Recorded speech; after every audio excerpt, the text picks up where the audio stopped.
Bon matin, chère Église de Portail. Merci encore une fois de me donner le privilège de vous annoncer la bonne nouvelle de la grâce de Jésus, parce que Jésus demeure une bonne nouvelle malgré les temps troubles. Vous n'êtes pas sans savoir que cette semaine, le gouvernement a imposé le passeport vaccinal à toutes les églises du Québec. On n'est pas en mesure ce matin de dire comment est-ce qu'on va réagir à ça? Simplement réitérer nos deux convictions bibliques au Portail. Notre première conviction, c'est que l'Église ne doit jamais exclure personne. Notre deuxième conviction, c'est que l'Église doit toujours inclure le plus de gens possible. Donc, je vous invite à vraiment rester à l'affût cette semaine sur les réseaux sociaux. Donc, Dieu voulant, mardi après-midi, on devrait publier vraiment à quoi vont ressembler les prochaines réunions. Et nos membres vont recevoir un courriel mardi qui va précéder généralement l'envoi du courriel d'inscription aux réunions du mercredi. Donc, cette semaine, soyez sur vos courriels sur Facebook. On va vous donner tous les détails. Et alors que les consignes du gouvernement changent, ce matin, on veut s'arrêter sur la parole de Dieu qui ne change pas. Et nous continuons et nous terminons notre série de Noël de 3 messages qui se nomment Le Cadeau.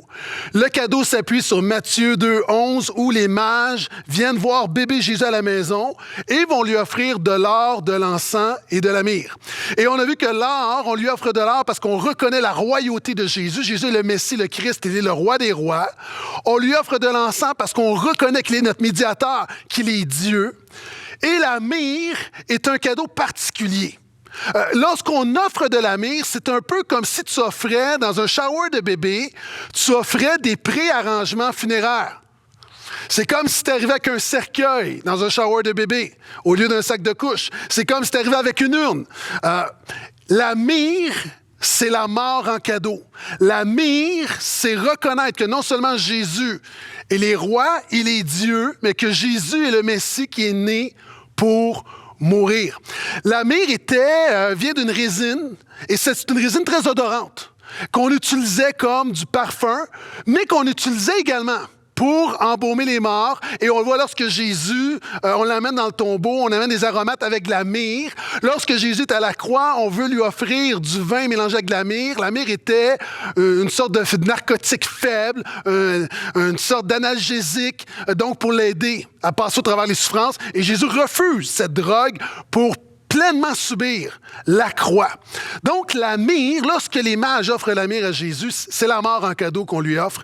Et une des choses que la Bible nous enseigne, c'est que le Messie est né pour mourir. Jésus va dire dans Hébreux 10, « Je suis venu pour mourir. » C'est pourquoi Siméon va dire à Marie, voyant le bébé Jésus, il va dire à Marie, « Un jour, une épée te transpercera l'âme. » Maintenant, ça me fait toujours rire dans le temps des fêtes, lorsque, par exemple, les réseaux sociaux, il y a des publications sur Noël, il y a toujours des chrétiens qui tentent de faire une compétition entre Noël et Pâques. On tente de démontrer que la résurrection, c'est mieux que l'incarnation, puis il y a une sorte de rivalité entre Pâques et Noël qui n'est pas justifiée. Encore une fois, la résurrection s'appuie sur l'incarnation. Jésus est ressuscité, mais sa résurrection s'appuie sur le fait qu'il est Dieu fait chair, son incarnation. Puis ça me fait toujours rire quand des chrétiens se sentent obligés de choisir leur fête préférée. C'est comme si je choisis mon enfant préféré. C'est comme si je dois choisir une de mes jambes préférées. Mes 2 jambes sont utiles, mes 2 jambes sont nécessaires pour que je puisse avancer. Et Noël et Pâques sont nécessaires, c'est complémentaire, ça va ensemble. Donc, il n'y a pas de compétition. Et lorsqu'on regarde au récit biblique, donc je t'invite à ouvrir avec moi dans Matthieu 2, on se rend compte que la mort est très présente dans le récit de Noël. Et je sais qu'il y a des gens, tu te dis, moi, je veux un message de Noël, je veux des guimauves, je veux des chocolats Lindt, je veux des cannes en bonbons. Mon ami, la vie est difficile. Et Jésus n'est pas venu pour nous offrir des guimauves. D'ailleurs, les mages ne sont pas venus avec des petits chocolats Lindt. Ils offrent de la myrrhe. Donc, si on veut comprendre la parole de Dieu pour nous, dans ce temps de Noël, on doit comprendre que veut dire le don de la myrrhe. Puis on doit réaliser que ce récit du premier Noël n'est pas un récit idéal. Ce n'est pas un petit film de Noël Hallmark. On voit que la mort est présente partout. Donc, on va reprendre là où on s'est laissé. Donc, on reprend au cadeau des mages et on va lire le restant du récit pour bien comprendre la bonne nouvelle dans cette période de Noël pour nos vies. Matthieu 2, le verset 9. Après avoir entendu le roi, Ils partirent, et voici l'étoile qu'ils avaient vue en Orient les précédait. Arrivés au-dessus du lieu où était le petit enfant, il s'arrêta. À la vue de l'étoile, ils éprouvèrent une très grande joie. Ils entrèrent dans la maison, virent le petit enfant avec Marie sa mère, se prosternèrent et l'adorèrent. Ils ouvrirent ensuite leur trésor et lui offrirent en présent de l'or, de l'encens et de la myrrhe.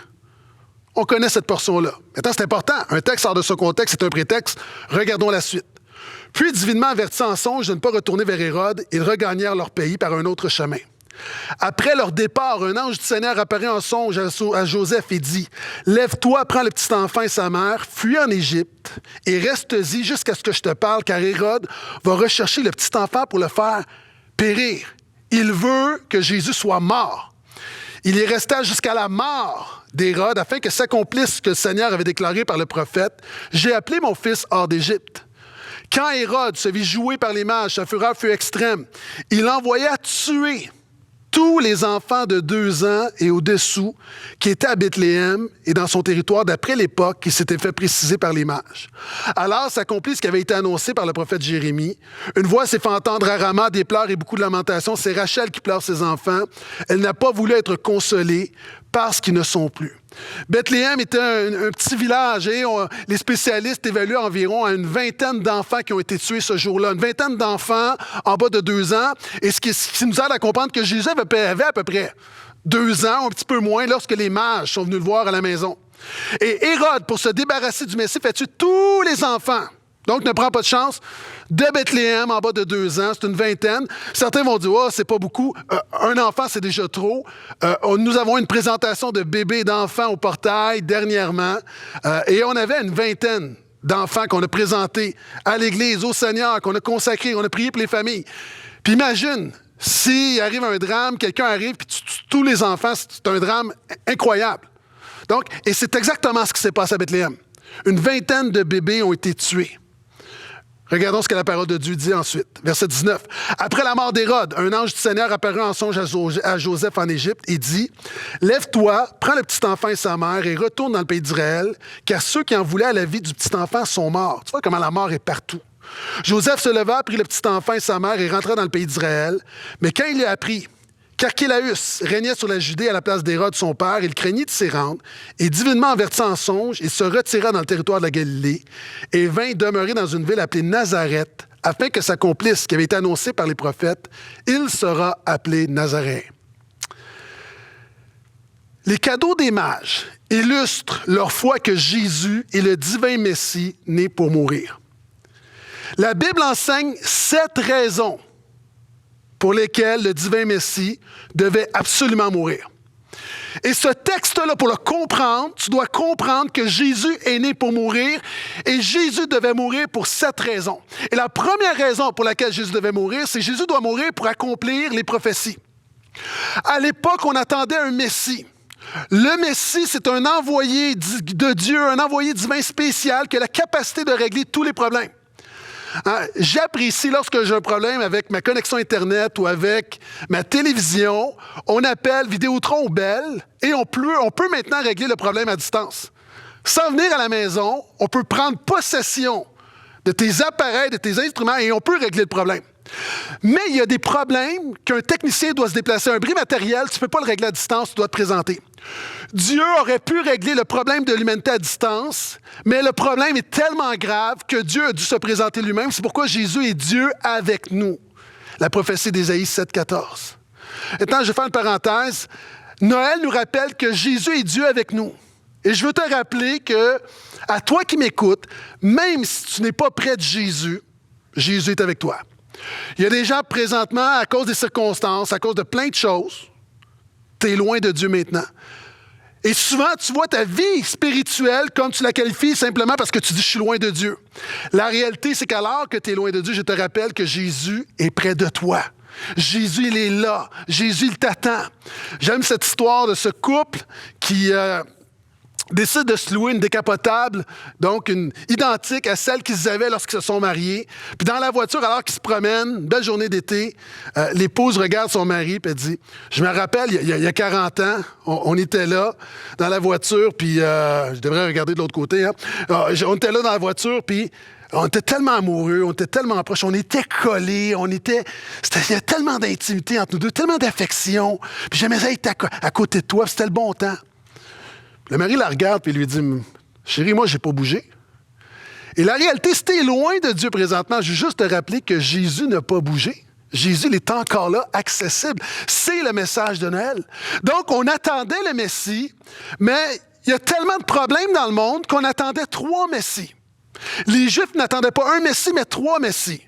On attendait un roi humain, un fils de David, qui était pour venir pour régner, établir le règne de Dieu sur la terre. On attendait un sauveur divin, donc le Fils de l'homme de Daniel 7, qui était pour venir un personnage divin qui vient établir le royaume de Dieu partout. Et on attendait également un serviteur souffrant qui était pour régler le problème du péché du peuple. Donc, sur la base de 2 Samuel 7, de Daniel 7 et d'Ésaïe 53, on attendait 3 Messies. Et Jésus arrive et Jésus va dire, « Moi, je suis un en 3. Je suis le Fils de l'homme. Je suis ce personnage divin qui vient sur la terre. Je suis un fils de David, mais je suis également serviteur souffrant. » C'est comme lorsque tu as un produit, un 3 en 1, tu as un shampoing revitalisant, gel pour le corps, 3 en 1. Jésus est 3 en 1. Jésus est tellement merveilleux, Jésus est tellement grand qu'il accomplit les 3 prophéties messianiques. Il est les 3 figures messianiques, 3 en 1. Et lorsque les mages arrivent et offrent à Jésus de l'or, ils reconnaissent qu'il est le roi davidique. Lorsqu'ils lui offrent de l'encens, ils reconnaissent qu'il est le Fils de l'homme de Daniel 7. Et lorsqu'ils lui offrent de la myrrhe, ils reconnaissent qu'il est aussi le serviteur souffrant d'Ésaïe 53. Ce que les mages ont compris, que les religieux n'ont pas compris, c'est que toutes les prophéties de la Bible ont toujours rapport avec Jésus. OK, je sais que ce n'est pas la première fois que tu m'entends dire ça, mais en fait, comprendre le message de la Bible, et particulièrement dans l'Ancien Testament, ce n'est pas si compliqué. C'est comme le bowling, c'est comme les quilles. C'est quoi les quilles, là? C'est très, très simple, il n'y a pas de règles complexes. Pour réussir aux quilles, qu'est-ce que tu dois faire? Tu dois faire une chose, centrer ta boule. Éviter le dallo, c'est tout. Fais simplement centrer ta boule. À un moment donné, tu vas peut-être frapper une quille, 2 quilles, 3 quilles, tu vas faire un abat, tu ne feras pas toujours des abats, mais si tu évites le dallo, tu avances. Maintenant, ce que les religieux n'avaient pas compris, ils étaient dans le dallo, ils étaient dans les extrêmes. Ils interprétaient la Bible comme des principes moraux, ne réalisant pas que le but de la Bible, c'est simplement d'être centré sur Jésus. À toi qui m'écoutes, il y a simplement de comprendre que lorsque tu lis la Bible, c'est comme les quilles, sois centré, évite les extrêmes, évite les marges, évite le dallo, reste centré sur Jésus. Peut-être que tu ne feras pas des abats comme ton pasteur. Dieu nous a donné la grâce d'avoir plus de connaissances, de pouvoir plus étudier. Mais la réalité, même quelqu'un qui est nouveau dans la foi, si tu lis des textes dans l'Ancien Testament qui peuvent te sembler obscurs et tu te poses la question, mais comment tout ça a rapport avec Jésus? Comment ce texte me parle de Jésus? Déjà, mon ami, tu vas aller plus loin. Ta lecture biblique va déjà être plus utile que plusieurs personnes qui ont des doctorats en théologie. Pourquoi? Parce que tu es centré sur Jésus. Alors qu'on regarde ces rois mages, ces mages qui sont des païens, qui ne connaissent pas parfaitement la Bible, qui arrivent d'un autre background, mais ils ont mieux compris le message de l'Ancien Testament que les religieux qui connaissaient la Bible sous le bout des doigts. Jésus doit mourir pour accomplir les prophéties. Deuxièmement, Jésus doit mourir pour satisfaire la justice de Dieu. OK. Pour comprendre le message de la Bible et pour comprendre ce que Jésus est venu faire, tu dois comprendre 4 choses. Premièrement, tu dois avoir une bonne vision de Dieu. C'est pas tout croire en Dieu, tu dois avoir une bonne vision de Dieu. Lorsque j'étais adolescent, je me promenais avec des amis. Vous savez, des jeunes hommes, adolescents qui se promènent. Puis à un moment donné, j'ai un de mes amis qui me dit, regarde l'autre côté de la rue, regarde la super belle fille. Puis là, on regarde, puis on voit une personne avec les cheveux longs, puis là, on dit, mais c'est un gars. Mon ami ne voyait pas très bien. Maintenant, il y a des gens que tu peux voir, avoir une certaine vision de Dieu, mais tu as besoin d'avoir une juste vision de Dieu pour comprendre pourquoi Jésus doit mourir pour satisfaire la justice de Dieu. Paul va dire dans Actes 17, 25 que Dieu est tout suffisant. Dieu n'a besoin de rien, Dieu a besoin de personne. La Bible nous dit que Dieu est saint, il est à part. Dieu est dans une catégorie à part. La Bible dit que Dieu est juste, parfaitement juste, que Dieu est également miséricordieux, plein de grâce. Et c'est pourquoi la loi de Dieu, qui émane de Dieu, qui émane du caractère de Dieu, la loi de Dieu qu'on voit dans la parole de Dieu, elle est parfaite. Le standard de Dieu est parfait. Le problème de l'être humain, c'est qu'on tente d'établir notre propre standard et on remet en question le standard de la parole de Dieu. Il y a une semaine, il m'est arrivé quelque chose. Je suis à Montréal dans un stationnement souterrain, intérieur. Je décide de stationner ma voiture par en arrière pour être capable de bien sortir. Vous savez, c'est étroit dans les stationnements. Et je recule et j'entends mon petit signal sonore. Bip, bip, bip, bip, bip. Et je vois sur le côté une colonne. Donc, je me dis, OK, je suis correct, je peux passer. Et je tente de me mettre égal avec les autres voitures. Je veux reculer, puis je veux que le devant de ma voiture soit égal aux autres voitures. Donc, je recule, j'écoute pas mon signal, et tout à coup, j'entends ta-ta-ta-ta-ta. Ma vitre arrière éclate, explose. Et là, je me rends compte que j'ai comme une sorte de boîte de climatisation en arrière de ma voiture. Et je suis fâché. Pourquoi? Parce que selon mon standard, je tentais de me stationner égal aux autres voitures. Je me comparais aux autres voitures. Je ne pouvais pas concevoir que dans un stationnement, que tu aies une place de stationnement qui ne soit pas égale aux autres. Et ça m'était doublement en colère. Parce que je me comparais puis je me disais, mais je peux remettre en question le standard des concepteurs de ce stationnement. La réalité est la même. C'est que j'ai échoué. Il y a des choses à réparer. Je dois payer. Que je sois d'accord ou pas, il y a une réalité objective que je ne peux pas contourner. Et ça, c'est la parole de Dieu. C'est la loi de Dieu. La Bible dit que l'homme n'arrive pas à la hauteur, que nous sommes coupables face à cette loi. Mais Dieu a un dilemme. Dieu est juste et miséricordieux, puis ce n'est pas des éléments qui se contredisent. Dieu n'est pas un ou l'autre, il est les deux en même temps. Dieu est justice et grâce. Et Dieu ne peut pas dire, voici, on laisse aller les péchés, on ne les pardonne pas, on fait comme si ce n'est pas arrivé, parce que Dieu ne serait pas juste. Et Dieu ne peut pas cesser d'être gracieux, donc il veut offrir sa faveur imméritée à cette humanité pécheresse. Et la Bible dit, et Romains 3 nous explique ce dilemme divin qui est résolu d'une seule manière, par Jésus-Christ, qui est parfaitement justice et parfaitement grâce, qui va venir mourir pour nous. J'ai déjà raconté, pour comprendre comment tout ça se concilie en Dieu et dans nos vies, c'est comme un jeune homme qui, contravention sur contravention sur contravention, se retrouve avec des amendes de 10 000 $, ne paye pas. À un moment donné, la police vient le chercher, l'amène devant le juge, puis lui dit, ben là, tu dois faire face à la justice parce que tu dois 10 000 $. Et lorsqu'il voit le juge, il réalise que c'est son père, donc il se réjouit en se disant, c'est mon père le juge, donc je vais être justifié. Mais le juge peut être son père, mais il demeure juge. Donc, s'il décide, parce que c'est son fils, de simplement passer la serviette, il est un mauvais juge. Donc, il doit être un bon juge. Mais en même temps, il demeure un père. Donc, le dilemme de ce juge-père est résolu d'une seule manière. Fiston, en tant que juge, je n'ai pas le choix de te condamner. Tu dois payer 10 000 $ maintenant ou tu t'en vas en prison. Clac. En tant que père, il se lève, prend son chéquier et fait un chèque de 10 000 $ par grâce pour son fils. C'est exactement ce pourquoi Jésus a envoyé. Pour pouvoir justement satisfaire sa justice, la dette de ton péché devait être payée. Et Dieu, dans sa grâce, voulait être réconcilié avec toi. Donc, Jésus doit mourir pour satisfaire la justice de Dieu. C'est la première chose que tu dois comprendre. La deuxième chose que tu dois comprendre, c'est quoi l'humanité? La Bible dit que par un homme, le péché est entré dans le monde, et ainsi le péché a passé que la mort. Par un homme, la mort est entrée dans le monde, et la mort a passé sur tous les hommes. Adam. Adam a été le représentant de l'humanité. Et Adam, en échouant, sa faute a rejailli sur l'humanité. Pour bien comprendre, OK, on le vit régulièrement. Lorsque, dans le sport, un joueur est puni, il y a un joueur de puni, mais toute l'équipe est punie. Lorsqu'on va en prolongation dans un tir de barrage, que ce soit au soccer, football pour les Européens ou hockey, le joueur qui va faire le but, il y a un joueur qui fait le but, mais c'est toute l'équipe qui est dans la victoire. C'est exactement la même chose.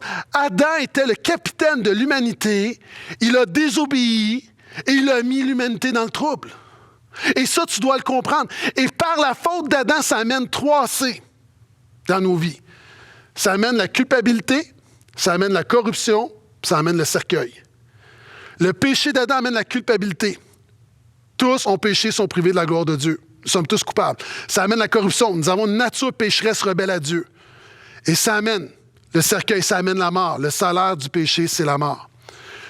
C'est le théologien R.C. Sproul qui dit « Nous ne sommes pas pécheurs parce que nous péchons. Nous péchons parce que nous sommes pécheurs. » Ton problème, c'est pas le péché que tu commets. Le problème, c'est ce que tu es. C'est pourquoi la solution doit être beaucoup plus profonde que tout ce que tu penses. Et par la mort, par le péché qui est entré dans le monde et la mort, l'être humain, présentement, nous sommes morts, nous sommes séparés de Dieu. Nous allons tous mourir. 100% de l'humanité va mourir. L'exemple classique que je donne, j'en ai pas trouvé de meilleur, c'est lorsque tu prends une poule et tu lui coupes la tête, elle continue d'avancer. Présentement, nous sommes morts spirituellement, mais l'être humain continue de vivre, biologiquement. Mais ta vie biologiquement n'est pas une preuve que tu n'es pas mort spirituellement. Et tu dois comprendre la nature du péché. Plusieurs vont dire, mais c'est pas juste. Parce qu'Adam a péché, moi je suis dans le trouble. Mon ami, tu es coupable devant Dieu par l'imputation du péché d'Adam, mais aussi par la commission personnelle du péché.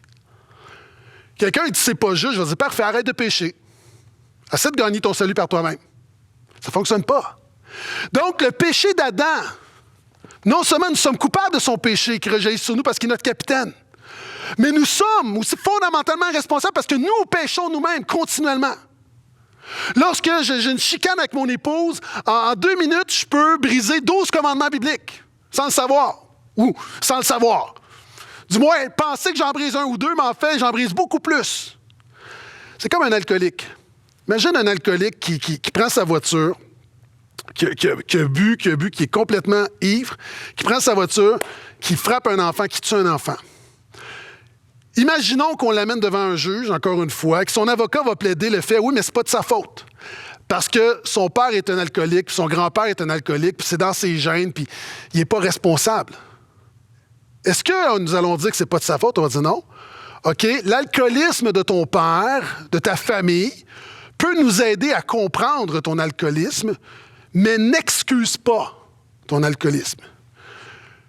Le péché d'Adam, notre nature, notre corruption, le péché d'Adam nous aide à comprendre pourquoi le péché est tant d'emprise dans nos vies, mais n'excuse pas le fait. Nous sommes responsables aussi de nos propres péchés. Nous avons besoin d'un sauveur. Et c'est pourquoi tu dois comprendre, pour comprendre pourquoi Jésus doit mourir pour satisfaire la justice de Dieu, tu dois comprendre Dieu, tu dois comprendre l'humanité, tu dois comprendre le péché, puis tu dois comprendre qui est Jésus. C'était pas suffisant que Jésus soit avec nous. Jésus devait plus qu'être avec nous, Dieu avec nous. Il devait faire quelque chose pour nous. C'est pourquoi l'ange va dire à Marie, Matthieu 21, c'est lui qui sauvera son peuple de ses péchés. Jésus devait faire quelque chose que nous ne pouvons pas faire, nous sauver de nos péchés. Jésus va dire, je suis venu pour mourir, pour donner ma vie en rançon. Les apôtres prêchaient 1 Corinthiens 15,3 que Jésus est mort pour nos péchés selon l'Écriture. Donc, tu dois comprendre pourquoi Jésus est venu. C'est J.I. Packer, un des pasteurs théologiens les plus influents du dernier siècle, qui va dire « Le christianisme se résume en 3 mots. » Reste avec moi, j'espère que tu as pris ton café. J'arrive avec l'application dans quelques instants. Le christianisme se résume simplement en 3 mots. Si tu veux l'essence du christianisme, ça s'explique en 3 mots. Expiation par substitution. Expiation par substitution.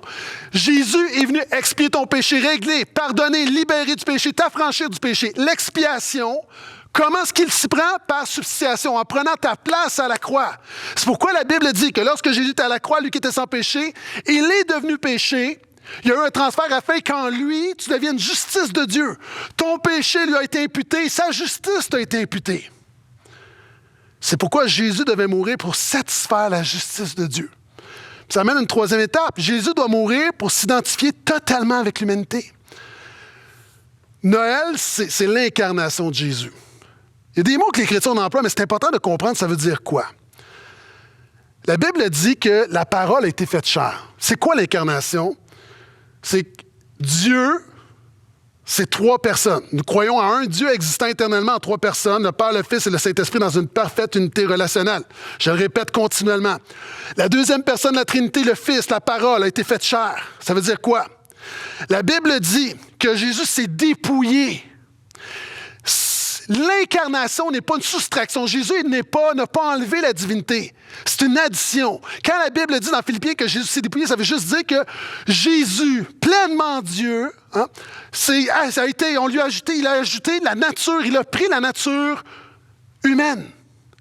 Et il est 100% Dieu, 100% homme. La Bible dit qu'il a toute la plénitude de la divinité habite en lui, corporellement en lui. Donc, Jésus est pleinement Dieu, mais aussi pleinement homme. Et pour avoir justement, pour le miracle de Jésus, c'est pourquoi Dieu utilise une vierge. Il est né d'une vierge. C'est important pour que Jésus ait justement ces 2 natures. Et Jésus, pleinement Dieu, était aussi pleinement homme. Jésus a eu faim, Jésus a eu soif. Jésus a été tenté, Jésus a eu mal à la tête. Mais la Bible dit qu'il a vécu tout ce qu'on vit. Il a eu plein de tentations. Il a eu les mêmes tentations, même des tentations beaucoup plus fortes, mais sans jamais commettre le péché. Et alors qu'il marchait sur cette terre, il n'a jamais cessé d'être Dieu, tout en étant pleinement homme, pleinement Dieu. La Bible dit que tout subsiste en lui, par lui. Tout subsiste en lui, pour lui et par lui. Il m'en manquait un. Et ça n'a jamais cessé. Jamais, jamais, jamais cessé. Et c'est pourquoi Jésus est un meilleur Adam. Jésus est un meilleur capitaine. Et il y a tous ceux qui disent, c'est pas juste parce que par la faute d'Adam, ça rejaillit sur moi, mais la bonne nouvelle, Dieu a envoyé son Fils et Jésus est un nouvel Adam, un nouveau capitaine. Et la victoire de Jésus est ta victoire. Donc Dieu est bon. Et Jésus a dû mourir pour totalement s'identifier avec l'humanité. Quand j'ai fait mes études, j'ai déjà raconté que j'ai fait un travail sur les itinérants, puis j'ai décidé de vivre pendant quelques temps avec des itinérants. Donc, d'aller dormir au même endroit qu'eux, manger comme eux, aller dans la rue avec eux. Puis je voulais le faire jusqu'au bout. Et quelqu'un, lorsque je suis arrivé dans le centre, me dit « OK, on a compris, voici ce que tu veux faire. Puis est-ce que tu veux prendre même ta douche en même temps que les itinérants? » J'ai dit « Oui, moi je fais pareil comme les itinérants. » J'ai choqué. Il y a quelque chose, lorsque tu arrives, c'est quelque chose de manger avec des itinérants, dormir dans... Prendre ta douche, il y a quelque chose, c'est comme... J'ai pas été jusqu'au bout. Jésus, lui, a été jusqu'au bout. Il est mort. Alors, si Jésus n'était pas mort, on aurait pu dire, ouais, mais c'était pas un vrai homme. Non, il est mort. Quand tu regardes dans les films de super-héros, comment est-ce qu'on reconnaît les humains? C'est les mortels. Ils meurent. J'aime ce que la Bible dit, c'est magnifique. Hébreux 2,9, la Bible dit que par la grâce de Dieu, Jésus a goûté la mort pour tous. Par la grâce de Dieu, Jésus a goûté la mort. Jésus devait mourir pour s'identifier totalement avec l'humanité. Quatrièmement, Jésus doit mourir pour accomplir sa parfaite obéissance. Et puis vraiment, là, écoute bien. Si tu veux comprendre l'Évangile, pour moi, là, cette semaine, je méditais sur le texte, puis ça m'a frappé. As-tu remarqué que Dieu préserve bébé Jésus? Moi, à la place de Dieu, quand je regarde ça de manière très humaine, ça aurait été beaucoup plus simple. Jésus est le Fils de Dieu, donc de faire en sorte que bébé Jésus meure. Premièrement, il n'est peut-être pas tout à fait... il était conscient à ce moment-là, mais au lieu de lui éviter la croix, puis tout ce qui vient avec, puis l'opposition des... Jésus était sans péché. Il était l'agneau de Dieu. Donc, il était Fils de Dieu. Donc, pourquoi Jésus, bébé, n'est pas mort? En fait, bébé Jésus ne pouvait pas mourir. C'est pourquoi Dieu l'a préservé. Pourquoi? Parce que ce qui nous sauve, c'est non seulement la mort de Jésus, mais sa vie de Jésus. Pour accomplir notre salut, reste avec moi, Jésus devait vivre assez longtemps pour être testé et parfaitement obéir à Dieu. C'est non seulement sa mort, mais sa parfaite obéissance. C'est ce qu'on appelle la mort, c'est son obéissance passive, mais son obéissance aussi active par sa vie qui nous sauve. Pourquoi? Écoute bien, quand Jésus à la croix dit « tout est accompli », il n'est pas encore mort. Souvent on dit « oui, il dit « par ma mort », non. C'est par sa vie. Il a parfaitement accompli la loi. Jésus a mérité le salut qu'on est incapable de mériter par nos œuvres. Et Dieu nous donne par grâce ce que Jésus a mérité. C'est pourquoi Pierre va dire, 1 Pierre 1,9 va dire que nous avons été rachetés par le sang précieux de Jésus, mais ce n'est pas tout. Comme un agneau sans tache, notre salut est accompli par le sang de Jésus, par la mort de Jésus, mais par le fait qu'il est un agneau sans tache, c'est-à-dire qu'il a eu une vie de parfaite obéissance. Pourquoi c'est important? Parce qu'il y a des chrétiens qui pensent que lorsque tu viens à Jésus, c'est comme si Jésus paye ta dette et tu repars à zéro. Mais c'est pas ça le salut, c'est pas ça l'Évangile. Parce que si Jésus te remet à zéro seulement, la prochaine fois que tu pêches, tu es à -1. Puis c'est pourquoi il y a des chrétiens, parce qu'ils ne comprennent pas bien ce que Jésus a accompli, qui passent leur vie à vouloir gagner leur salut, à vouloir regagner leur salut, à pouvoir ne pas perdre le terrain, à se battre continuellement, avec toujours la condamnation, parce qu'ils ont seulement la moitié du salut, c'est-à-dire, ils croient que Jésus est mort pour eux, Jésus a effacé leur dette, mais ils seraient en dette continuellement. Puis ils luttent dans la culpabilité de la condamnation parce qu'ils ne comprennent pas. Jésus n'est pas venu seulement pour effacer ta dette, pour éviter ta faillite spirituelle. Par sa mort, par sa vie, par ses bonnes œuvres, par sa pureté, par sa loyauté, par sa sainteté, par son obéissance parfaite.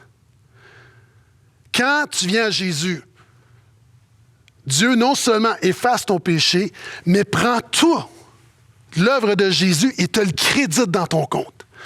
Le chrétien qui vient à Jésus, c'est pas celui qui est sorti de la faillite puis qui est reparti à zéro.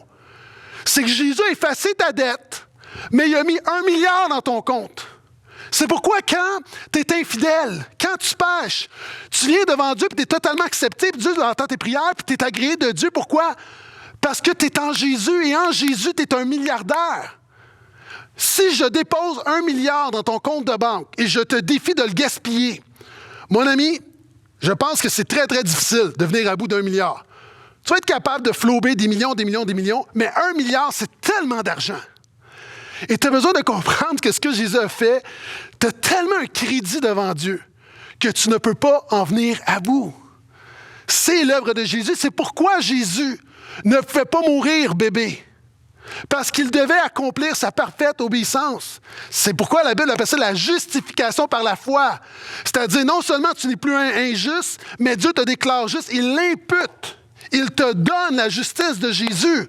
Donc, relève la tête, parce que quand Dieu te voit, il ne voit pas un pécheur, il ne voit pas un rebelle, il ne voit pas un hypocrite, il ne voit pas un rétrograde. Il voit un enfant de Dieu lavé dans le sang de l'agneau. Quelqu'un devrait dire Amen. Cinquièmement, Jésus doit mourir pour défaire le diable détenant le pouvoir de la mort. Jésus devait mourir pour dépouiller la mort. C'est ce que la Bible dit. Colossiens 2,15 nous dit que Jésus a dépouillé le monde des ténèbres.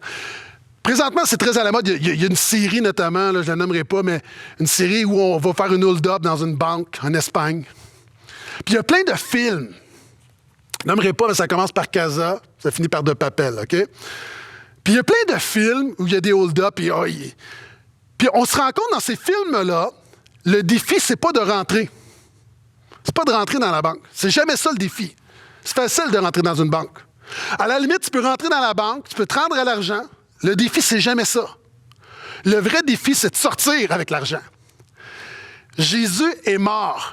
Il est entré dans la banque de l'ennemi. On va le dire comme ça.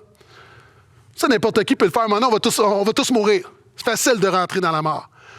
La bonne nouvelle, c'est que par sa résurrection, Jésus est ressorti de la mort.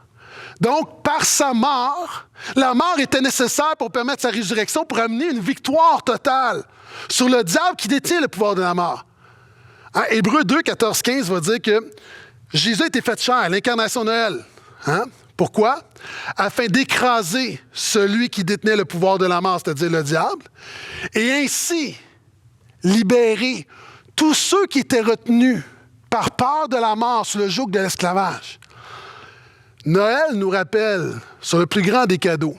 Jésus est venu nous délivrer non seulement de la mort, mais de la peur de la mort. Hein? Dans le temps des fêtes, on va peut-être donner ou recevoir une carte cadeau. Une carte cadeau, c'est un acte de foi, c'est-à-dire une carte cadeau, mais ce n'est pas un cadeau. C'est un futur cadeau. C'est un cadeau potentiel. Sinon, c'est juste une carte en plastique. Hein, tu peux avoir une carte cadeau de 10 000 $. Si tu ne l'utilises pas, ça reste une carte complètement inutile. Donc, c'est une carte, c'est une promesse d'un cadeau futur. Quand tu viens à Jésus, Jésus te donne une carte cadeau à utiliser en temps et lieu. Cette carte cadeau te libère de la mort. C'est comme, on pourrait dire une autre illustration, une autre analogie, c'est sortir de prison, Monopoly. Bon, on va rester sur la carte cadeau. Ça veut dire que la carte, quand tu viens à Jésus, elle est là. Un jour, la mort va venir sur toi. Un jour, la mort va venir sur toi. Ta carte fait en sorte que la mort ne te garde pas. Que Jésus est la résurrection et la vie. Donc, mais pour nous donner cette assurance contre la mort, Jésus devait évidemment mourir.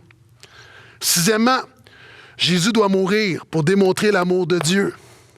La croix. Les gens disent quelquefois, comment savoir que Dieu nous aime? Seigneur, donne-moi une preuve de ton amour. Dieu t'a déjà montré qu'il t'aimait. Hein? Voici, Dieu nous aime en ceci, que Christ est mort pour nous. Car Dieu a tant aimé le monde qu'il a donné son Fils. Finalement, septième raison, après, je fais une petite récapitulation. Jésus doit mourir pour accomplir les prophéties. Donc, lorsqu'on donne de la myrrhe à Jésus, voici tout ce qui est sous-entendu. Jésus doit mourir. Il est né pour mourir. Donc, Jésus doit mourir pour accomplir les prophéties. Il doit mourir pour satisfaire la justice de Dieu. Jésus doit mourir pour s'identifier totalement avec l'humanité. Jésus doit mourir pour accomplir sa parfaite obéissance. Jésus doit mourir pour défaire le diable détenant le pouvoir de la mort. Jésus doit mourir pour démontrer l'amour de Dieu. Et Jésus doit mourir pour donner un sens à Noël. C'est la mort de Jésus qui donne un sens à la crèche. Ce texte-là, la venue de Jésus prend son sens par la mort. Le paradoxe de Noël dans notre culture, et même chez les chrétiens malheureusement, le paradoxe de Noël est que nous tentons de revenir à l'essentiel avec un sapin artificiel, des dépenses matérielles puis un feu de foyer virtuel. Dernièrement, j'étais dans mon salon, les pieds sur le pouf, petite musique de Noël, j'avais un petit feu virtuel, un petit feu sur la télévision, là, Stingray, Netflix, il y a des feux partout. J'avais mon sapin artificiel, puis je me dis, wow, c'est le fun Noël, c'est revenir à l'essentiel. Puis je réalise qu'on revient à l'essentiel avec des choses artificielles. C'est un peu paradoxal. Mais revenir à l'essentiel, c'est revenir à Jésus. Parlant des feux virtuels, c'est tellement rendu gros chez nous que la semaine passée, mon épouse, elle me dit, on se fait un petit vin fromage, tout ça, on va chercher les petits trucs. Elle dit, occupe-toi de mettre la musique, puis mets un feu de foyer. Fait que je mets un feu de foyer, puis elle arrive, elle dit, non, mais je l'aime pas, celui-là. Je dis, mais chérie, c'est parce que c'est un feu sur la télévision. Elle dit, mais elle dit, j'aime pas la couleur des pierres en arrière. Je dis, non, mais tu veux quand même pas que je change le. Tu sais, on a un feu, là. Parce que j'aime pas ça, elle dit, il est presque fini. Je dis, OK, chérie, le concept, là, c'est des feux au hasard, puis ils commencent, ils terminent, puis c'est comme ça non-stop, là, ça n'arrête jamais, là. Non, mais j'aime pas ça pareil. Puis là, on a un débat sur un feu qui n'est pas un feu réel. Puis ça me faisait rire parce que je me disais, combien de fois on discute, puis Noël, c'est que beaucoup de notre conception de Noël sont sur des choses qui ne sont pas réelles. La Bible dit, celui que le Fils a le vrai. Donc, dans toutes ces choses, puis moi, je suis fan de, encore une fois, musique de Noël, puis l'ambiance, c'est correct, mais frères, sœurs, sans vouloir être moraliste, là, je veux juste te ramener à la bonne nouvelle de Jésus, de dire, dans ce temps de Noël, le reste va passer, mais Jésus est la chose véritable. Jésus est la chose qui est vraie. Je vais même aller plus loin. Alors qu'on approche la fin d'une année, le début d'une nouvelle année, moi, j'aime faire des résolutions, je trouve que ça donne une discipline à ma vie, j'aime ajouter de nouvelles habitudes à ma vie. C'est sain. Hein? Mais je réalise à chaque année ce que j'ai besoin. Ce n'est pas de nouvelles résolutions, j'ai besoin d'une nouvelle solution. Je veux juste nous faire réaliser que ce qui change les choses, ce n'est pas une nouvelle année, c'est une nouvelle identité. Je veux juste te faire réaliser que la puissance de l'année 2022 n'est pas dans le calendrier, elle est dans la crèche. Une nouvelle année te donne des circonstances, te donne une circonstance pour un changement. Mais c'est seulement Noël qui te donne la puissance du changement, parce que Noël a toujours rapport avec Jésus. Et si on regarde notre texte pour la dernière fois,